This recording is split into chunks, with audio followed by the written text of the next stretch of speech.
Nous avons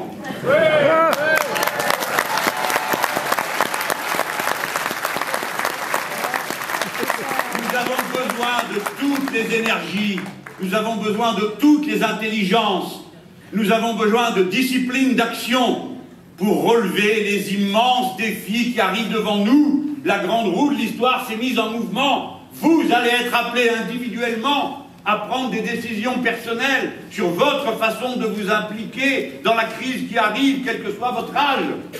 Voilà ce qui arrive.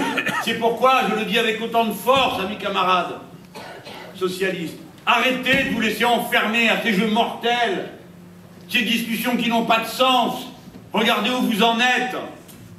Chaque jour, une infamie de plus qu'il faut avaler, des fois la petite cuillère et maintenant à la louche. Vous allez avoir des députés qui vont voter l'accord Made in MEDEF. C'est le contraire de ce que la classe ouvrière, les salariés, les syndicalistes ont défendu pendant des générations. Regardez la cruauté de ces accords. Et alors, vous saurez que vous vous retrouvez du côté des maîtres, vous vous retrouvez du côté de ceux qu'on le fouet, alors qu'on vous a élus pour être de l'autre bord.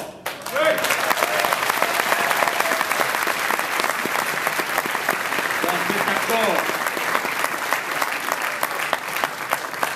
Moi, j'aime bien regarder les détails. L'histoire, vous la connaissez tous. L'accord compétitivité. Le patron de la grande boîte arrive avec un gros revolver. Il vous le met sur la tempe et il dit voilà, c'est ta cervelle ou ta signature en bas du papier. Soit tu acceptes de travailler plus longtemps et d'être payé comme avant et des fois moins, soit je ferme tout de suite. Et une fois que tu as signé, je ne te donne aucune garantie, sinon pour 2 ans. Pendant 2 ans, je ne te vire pas. T'es pas content, tu peux t'en aller. Vous pouvez partir à 10 si vous voulez. C'est plus du licenciement économique. Ça, vous connaissez. C'est ça qu'ils appellent la flexibilité à leur sauce. Hein, voilà, c'est ça qu'ils appellent. J'ai regardé autre chose qui m'a... Moi, je m'intéresse aux gens pour qui la vie est le plus dur. C'est pas mon cas. Hein. Je fais pas du misérabilisme. Mais je rappelle à tout le monde. Hein. Il y en a beaucoup qui sont dans mon cas. La morale de vie, ça peut pas être profite et tais-toi. La morale de vie, c'est je commence par m'intéresser à ceux qui ont besoin d'aide, parce que moi, je suis en situation d'aider les autres.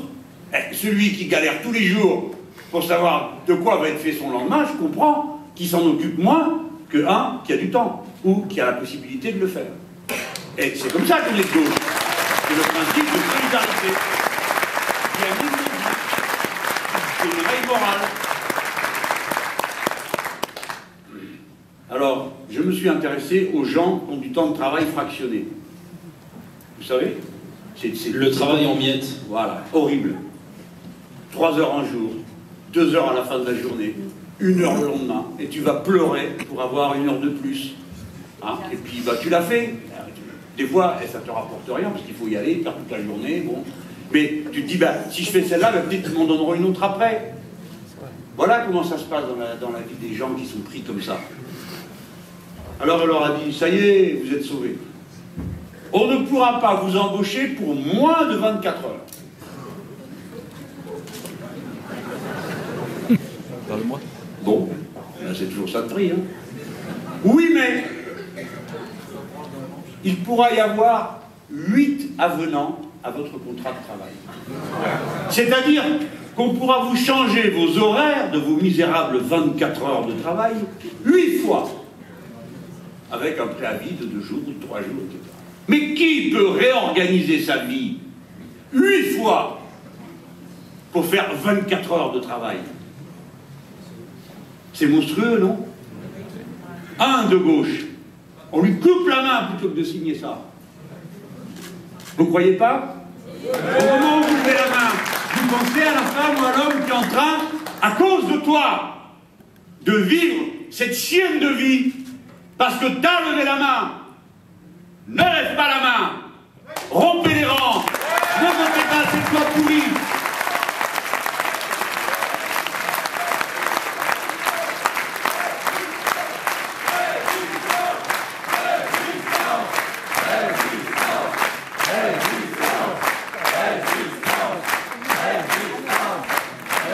Alors, je pense que tout a été dit, c'est pas la peine que je répète, mais M. Richard Richert ne peut pas, ne peut pas nous habituer. Son plan ne donnera aucune espèce d'économie d'aucune sorte. Il ne simplifie rien du tout, vu que les structures d'avant restent sous une autre appellation, et dans un autre cas, ce sera donc une source de confusion et de panique, et de pagaille. Mais, il y aura beaucoup de postes de président.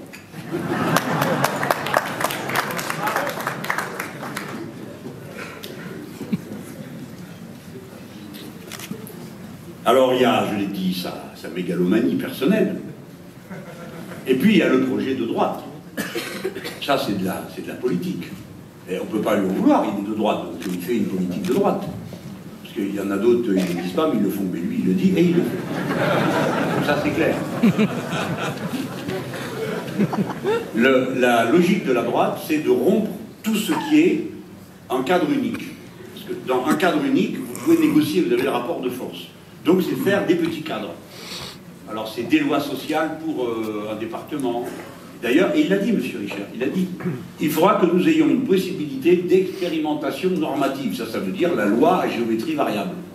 Hein, d'un département, d'une région à l'autre, etc. Donc c'est ça qu'ils font. Et c'est ça, comme l'a expliqué très bien Pierre, qu'ils font dans toute l'Europe. C'est à ça qu'ils veulent arriver. Et évidemment, vous avez compris, c'est que tout le monde devra se niveler par le bas pour essayer de gagner sur le voisin, sur le territoire d'à côté. Donc on ne peut pas croire à tout ça. C'est ni pour faire des économies, ni pour simplifier. C'est pour pouvoir faire de l'asservissement social et contenter sa mégalomanie. Et nous, maintenant, il faut qu'on réfléchisse à ce qu'on veut. Et je vais vous dire, je reviens sur la philosophie politique. Évidemment, qu'est-ce qu'il fait, lui? Il travaille quelque chose. Il dit aux gens, mais vous savez bien qu'on est alsacien. Ben ouais, je serai alsacien. Je dirais, oui, c'est vrai. Puis on est content. Ah ben, bien sûr. C'est nos pères, nos mères qui nous ont transmis ça. On est fiers d'eux. On n'a pas de raison de s'en dédire. Ils ont eu des vies difficiles, honorables. Bon. Beaucoup d'entre vous, la langue maternelle, c'est le parler alsacien. Donc il y a un ancrage. Beaucoup, je ne dis pas tout le monde, mais beaucoup, c'est un ancrage profond. Je comprends que des gens sentent que c'est très fort pour eux, que ça a une grande importance. Et il ne s'agit pas de dire que ça n'en a pas. Mais est-ce que ça fonde une raison commune? Voilà la question. Et qu'est-ce que l'amour de la patrie républicaine? Regardez comment se forme une personne. La société vous préexiste. Vos parents, nous avons fait ça à nos enfants et nos petits-enfants, nous leur transmettons. Nous les éduquons dans la langue que nous avons reçue. Les langues, tant mieux si vous en avez deux, parce que ça aide au développement intellectuel. On transmet ça, et le jeune, il s'humanise. Parce que l'être humain n'est pas spontanément un être humain, il faut qu'il soit éduqué. C'est l'éducation et la vie sociale qui vous constituent comme être humain. Vous comprenez pourquoi, pour nous, les gens de gauche, l'éducation, c'est la question numéro 1, à la fois pour le processus d'humanisation, et aussi parce que c'est comme ça qu'on élève tout le monde. Et plus vous êtes plus élevé, meilleur vous êtes en principe.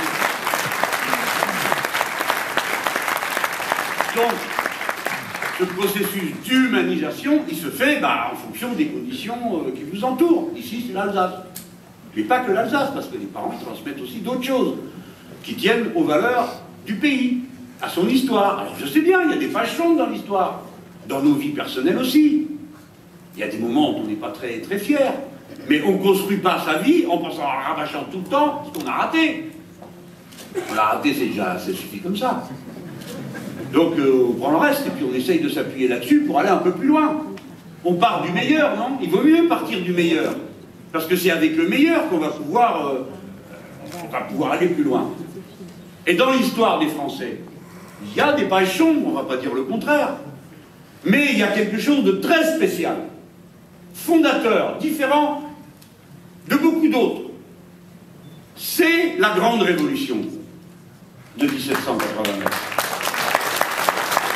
C'est ça qui nous fonde comme peuple. C'est-à-dire que, je vous le redis, vous n'êtes pas français à cause de votre langue, à cause de votre religion, à cause de votre couleur de peau. Vous l'êtes du fait de la loi qui vous fait français et de votre appartenance à la communauté légale, une et indivisible. Voilà. Par conséquent, tout le monde peut être français. C'est très facile d'être français. Il faut le vouloir, le demander, et puis adhérer à cette idée. Liberté, égalité, fraternité, ou français. J'ai été une fois au musée à Caracas, au Venezuela, à la maison de Simon Bolivar, qui est un général vénézuélien, issu de la philosophie des Lumières en France, qui avec le général Miranda a combattu avec les nôtres à Valmy, vous voyez. Et j'arrive là et le guide, il me regarde et tout, puis il avait un nom en I, et il me dit, il me l'a dit après, hein, et puis il me dit, vous êtes français? Oui, oui, je suis français. Il me dit, ah ben moi aussi. Ah, ben, je lui dis, ben alors parlons français. Il dit, ah non, moi je parle pas français. Bon, mais je lui dis, vous parlez pas français, et puis vous avez une carte d'identité? Ah non, non, pas du tout, j'ai une carte d'identité vénézuélienne. Je lui dis, comment vous êtes français? Ben, il me dit, liberté, égalité, fraternité. Ça suffit. Là, vous avez le cœur qui vous éclate dans la poitrine de fierté. Eh bien, nous, dans ce processus que je vous raconte, il y a ça qui rentre. Voilà ce que c'est que d'être français. Voilà pourquoi je parle de l'amour de la patrie républicaine. Oui, j'aime ma patrie républicaine. On a dit c'est du nationalisme. Vous ne comprenez rien. Réponds à ceux qui me font cette accusation. Le nationalisme, c'est la haine des autres. Le patriotisme, c'est l'amour des siens. Le patriotisme, c'est l'adhésion aux valeurs fondamentales républicaines. C'est pourquoi être français ne vous oppose à personne. Nos amis allemands, sur leur bâtiment, ils ont écrit « Den deutschen Volk », le peuple allemand. Le peuple, le folk, au sens allemand, vous maîtrisez ça mieux que moi. Mais nous, non. Liberté, égalité, fraternité. La patrie ne préexiste pas à chacun d'entre vous. Elle existe à partir de vous. Bon, c'est un peu compliqué à comprendre, mais je crois que vous avez compris, non? Voilà pourquoi les Alsaciens et les Lorrains, qui avaient été arrachés à la patrie du fait de l'envahisseur, ont voulu si passionnément redevenir français. Dans le petit cimetière où sont les miens en Algérie, à Staweli, une tombe est celle d'un Italien qui francise son nom.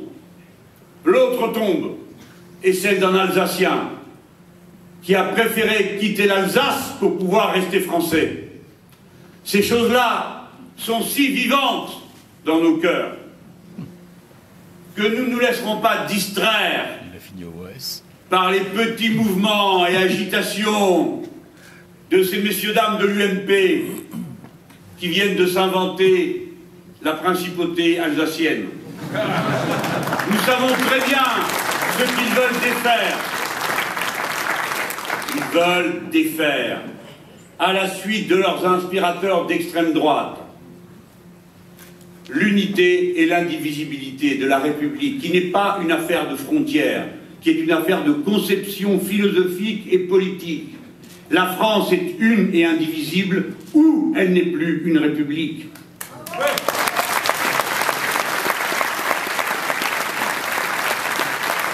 Dans ces conditions,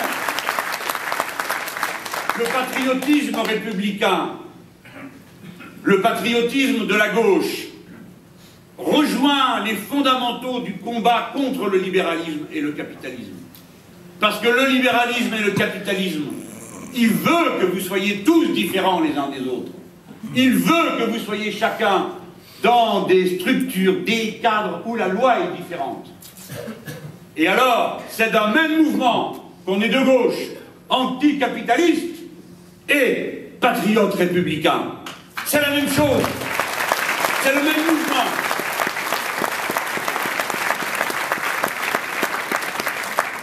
Voilà. Cette fois-ci, j'ai tout dit.